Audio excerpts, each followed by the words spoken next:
Most awaited nominations, eliminate అయిన contestants వచ్చి ఇప్పుడున్న కంటెస్టెంట్స్ ని నామినేట్ చేస్తారు. అందులో ఇద్దరిని నామినేట్ చేస్తారు. అండ్ నేను 24/7 చూసి వీడియో చేస్తున్నాను. అండ్ మధ్యాహ్నం 2ంటికి మొదలైంది Sonia nominations. And of course తెలుసు సోనియా ఎవరిని నామినేట్ చేసిందో, నిఖిల్ అండ్ ప్రేరణ అని ప్రోమోలో చూసేసాం. అండ్ అది మధ్యాహ్నం 2ంటికి మొదలయ్యి సాయంత్రం 5:30 దాకా అయిందండి. అంతసేపు డిస్కషన్ జరిగింది నిఖిల్ కి, సోనియాకి అండ్ ప్రేరణకి. సో సోనియా రేస్ చేసిన పాయింట్స్ ఎలా ఉన్నాయి అని అంటే, అఫ్ కోర్స్ వ్యాలిడ్, అది ప్రేరణ విషయమైనా నిఖిల్ విషయమైనా. కాకపోతే ఇక్కడ కొంతమంది ఫ్యాన్స్ కి అవి నచ్చవు. నిఖిల్ ఫ్యాన్స్ కి అది నచ్చదు. ఎందుకంటే ఎంత మాస్క్ వేసినా ఆ మాస్కే మాకు ఇష్టం రా బాబు అంటారు ఆడియన్స్. మాస్క్ ఉంది, ఉన్నది ఉన్నట్టు చెప్పడు అన్న కూడా ఎవరు వినరు. ఇంకా ప్రేరణ నోటి దోలు ఎక్కువ, పదం వాడినందుకు ఏమీ అనుకోవద్దు. నోటికి ఎంత వస్తే అంత మాట్లాడేస్తుంది ఆ అమ్మాయి. అయినా మాకు ఇష్టం, షీఈస్ బోల్డ్, లేడీ టైగర్ అంటారు. మరి ఏంటో, బ్యూటీ ఒకటే కాదు కదండి, క్యూట్నెస్ ఒకటే కాదు కదా. బ్యూటీ విత్ క్యూట్నెస్ అని ఏది పడితే అది మాట్లాడేస్తే అందరూ ఊరుకుంటారా? సో సోనియా వేసిన నామినేషన్స్ వ్యాలిడ్ గా ఉన్నాయి. ఫస్ట్ అయితే ప్రేరణను నామినేట్ చేసింది. ప్రేరణను నామినేట్ చేస్తూ చెప్పిన పాయింట్స్ ఏంటి అని అంటే, లూజ్ టంగ్ అనేది, లూజ్ టంగ్ కాదు, ఏదంటే అది వదిలేస్తాం, హార్ష్గా ఉంటాం, యారగెంట్ గా ఉంటాం. మెగా చీఫ్ అయిన తర్వాత ఒక రకమైన మాట విధానం వచ్చేసింది. ఎవరికి కూడా అసైన్ చేసినప్పుడు ఎక్కడ కూడా ప్లీజింగ్ గా చెప్పలేదు. అఫ్ కోర్స్ మెగా చీఫ్ అంటే ఏదో మోనార్క్ రూల్ కాదు, లీడర్ గా చెప్పుకోవాలి, లీడర్షిప్ క్వాలిటీస్ చూపించాలి. ఆవిడ ఫస్ట్ నుంచి అదే అంటది, లీడర్షిప్ క్వాలిటీస్ అంటది మెగా చీఫ్ ని. అఫ్ కోర్స్ కానీ మెగా చీఫ్ గా ప్రేరణ ఫెయిల్ అయింది అని నాకు 100% అనిపించింది. ఎందుకంటే ప్రతి ఒక్కళ్ళని డిక్టేట్ చేస్తుంది, ఏదో హిట్లర్ లాగా రూల్ చేసేసింది ఆవిడ హౌస్ ని మొత్తం. గౌతమ్ అయితే ఆడేసుకుందనే చెప్పాల.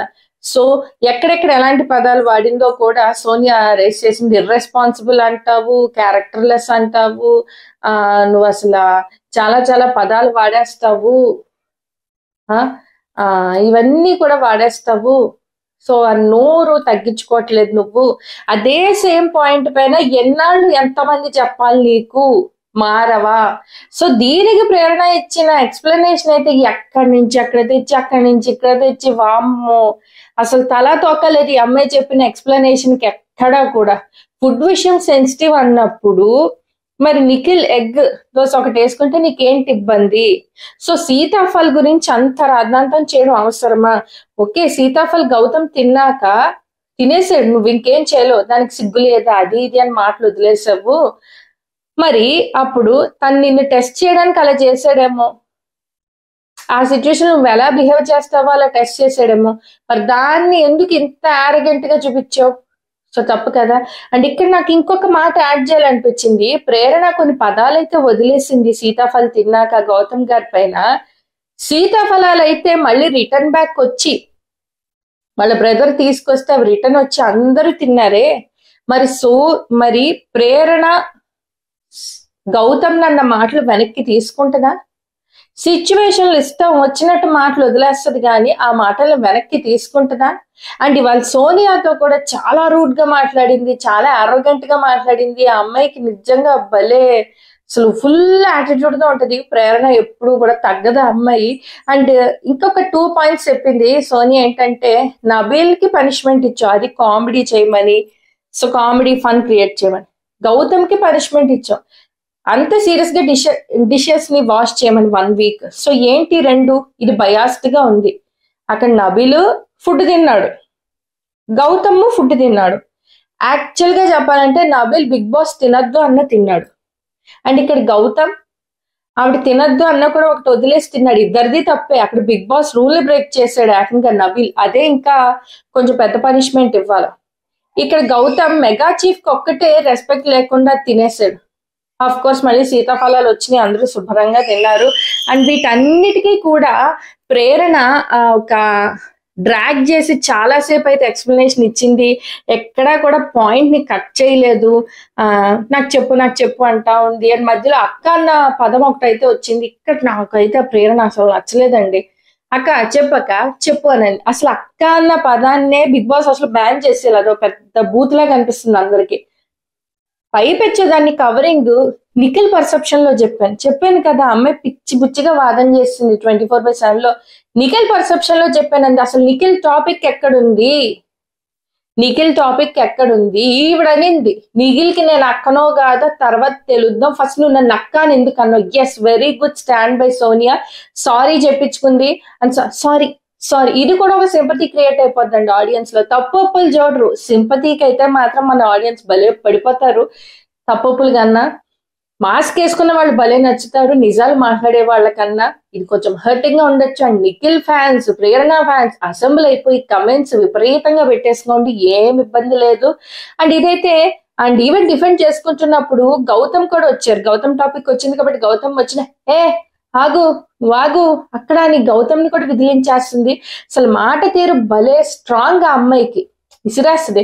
సో ఈ పాయింట్స్ పైన అయితే ప్రేరణ నామినేట్ చేసింది సోనియా. నిఖిల్ ఎందుకు నామినేట్ చేసింది అంటే మాస్క్ వేసుకుంటాం, అందరినీ సాటిస్ఫై చేయాలని చూస్తాం. ఒక పాయింట్ ని క్లియర్ గా చెప్పు. ఇప్పుడు నీకు ఇది అనిపించింది, అందరికి ఒక్కొక్కటి విషయంగా చెప్తావే గాని అందరికి ఒకటే చెప్పం. రెడ్ ఎగ్ తీసుకొచ్చింది సోనియా. ఆ రోజు రెడ్ ఎగ్ ఇచ్చారు కదా ఎగ్ టాస్క్ లో. నాకెందుకు ఇచ్చామని అంటే నేను బయట చూసాను, ఒక ఎగ్ ఇస్తే చీఫ్ అయితే ఎలా చూస్తావు, అజ్జే అని ఆర్డర్ చేస్తావు కదా, సో నీ బిహేవియర్ ఎలా ఉంటుందో చూద్దామని నాకు ఇచ్చావు. మరి నాగార్జున గారు అడిగినప్పుడు నాకు ఇవ్వాలనిపించింది, ఇచ్చేసానండి. సో సీతకి సోనియాకి అనుకున్నాను, సోనియాకి ఆపర్చునిటీ ఇద్దామని ఇచ్చాను అని అన్నాను. ఇంకొకళ్ళకి ఇంకోలా చెప్పు. సో ఎందుకు అన్ని మాటలు? ఒకే మాట అందరికీ చెప్పొచ్చు కదా. సో అందరినీ సాటిస్ఫై చేసేయాలా? నువ్వు మంచోడివి, కానీ నీ మాట విన్న మేమందరం ఎఫెక్ట్ అయ్యాము. ఎగ్ టాస్క్ లో కూడా ఏదైతే అదైందో ఆడండ్రా అని చెప్పావు. చీఫ్ గా నీ మాటకు మేము రెస్పెక్ట్ ఇచ్చాము, కానీ నువ్వు అక్కడ ఏం చేసావు? ఒక్కసారి కూడా స్టాండ్ తీసుకోలేదు అసలు. అండ్ నీ మాటకి మేము లోబడి అందరం కూడా ఫోర్స్ గా ఆడేసాం ఎగ్ టాస్క్ లో, కానీ నువ్వేమో మాత్రం హాయిగా నింపాదిగా అలా కూర్చొని ఉండిపోయి. ఎస్, నేను ఫస్ట్ నుంచి చెప్తుంది నిఖిల్ విషయంలో అదే. ఎక్కడ నోరు విప్పుడు, ఎక్కడ అవసరమో అతను అస్సలు మాట్లాడు. అసలు స్టాండ్ తీసుకోవాల్సిన టైంలో స్టాండ్ తీసుకోడు. అసలు మాస్క్ వేసుకునే ఉంటాడు నిఖిల్. నాకైతే అది నిజం. ఎస్, ఇదైతే ఒక మంచి పాయింట్స్ అన్ని రేస్ చేసింది. అండ్ ఇక్కడ యష్మి పాయింట్ కూడా రేస్ చేసింది. యష్మికి మీద నీకు ఆ ఫీలింగ్ లేనప్పుడు యష్మికి వెళ్ళి డైరెక్ట్ గా చెప్పాలి. ఎస్, నిఖిల్ చెప్పలేదు, నిఖిల్ తటపటాయిస్తూ ఉన్నాడు, డైరెక్ట్ గా చెప్పలేదు. అండ్ ఇక్కడ పృథ్వీ పాయింట్ కూడా తెచ్చింది. పృథ్వీకి ఆ ఫీలింగ్ విష్ణు పైన లేనప్పుడు స్ట్రాంగ్ గా చెప్పేశాడు, నాకు ఆ ఫీలింగ్ లేదు, నువ్వు అలాంటివి పెట్టుకోవద్దని. మరి నిఖిల్ నువ్వెందుకు చెప్పలేదు? అలా చెప్పేస్తే ఏముంది అని. యష్మి వచ్చింది, లేదు నిఖిల్ చెప్పలేదు, నిఖిల్ ఎప్పుడు కూడా అలా చెప్పలేదు, నాకున్నట్టే చెప్పాడు, ఆయన ఫీలింగ్స్ లేనట్టు చెప్పాడు. ఎస్, ఇక్కడ ఇంకొక కరెక్ట్ చేయాల్సిన పాయింట్స్ ఏంటంటే యష్మి గారికి కూడా ఫీలింగ్స్ ఉన్నాయి. అంటే డ్రీమ్ తో కవర్ చేస్తున్నారు, కానీ ఆ డ్రీమ్ ని తీసుకొచ్చి మధ్యలో రోహిణి గారిని అడగడం చాలా జరిగింది. రోహిణికి నిఖిల్ కి కాన్వర్సేషన్ జరిగింది. రోహిణి గారు క్లియర్ గా చెప్పారు, నువ్వు నాకు డ్రీమ్ అని చెప్పలేదు, రకంగా అనిపిస్తోందని చెప్పావు యష్మికి, అయితే నువ్వు నో అని చెప్పేచ్చు కదా అని చెప్పాను. నువ్వు డ్రీమ్ గురించి ఎక్కడా చెప్పలేదు ఎవరికి కూడా అని చెప్పారు రోహిణి గారు. అండ్ యష్మి గారు, నాకు ఆ డ్రీమ్ తర్వాత ఒకలాగా అనిపించింది అని అంది, కానీ డ్రీమ్ తర్వాత ఒకవేళ నిఖిల్ నో అని చెప్పేసి ఉంటే, ఈవిడికి కూడా ఫీలింగ్స్ లేకపోయి ఉంటే, ఆ రోజు డాన్స్ పేరింగ్ ఏదైతే ఉందో సూర్య గారు అప్పుడు విష్ణు పేర్స్ చేంజ్ చేయమన్నప్పుడు నిఖిల్ కి పేరుగా విష్ణుని ఇచ్చినప్పుడు సెకండ్ టైం యష్మి అంత ఫీల్ అవ్వాల్సిన పనిలే. నిజంగా ఫీలింగ్స్ యష్మికి లేనప్పుడు నా హ్యాపీనెస్ ని నువ్వెందుకు తీసుకుంటున్నాను ఎందుకనింది? ఎస్, ఎవరైనా ఒకటే డాన్స్ చేసేస్తా, ఇస్ జస్ట్ అ ఫ్రెండ్ అని అనొచ్చు కదా. సో ఇదంతా covering. Nikhil mask and Sonia raise చేసిన పాయింట్స్ కరెక్ట్. ఎస్, ఇప్పుడు మాత్రం సింపతితో పడతాయి నిఖిల్ గారికి ఓట్లు, మామూలుగా పడవు.